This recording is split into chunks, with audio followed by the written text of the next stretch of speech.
Igan, nagrereklamo ilang mangingisda sa Apari, Cagayan dahil sa malalaking dredging vessel na nakasadsad sa Barangay Punta.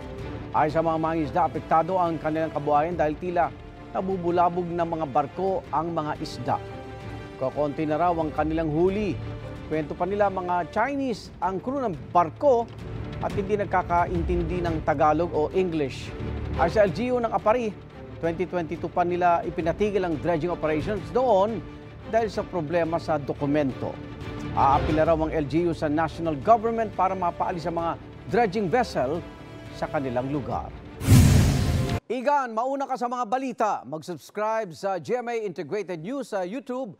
Sa mga kapuso abroad, subaybayan nyo kami sa GMA Pinoy TV at sa www.gmanews.tv.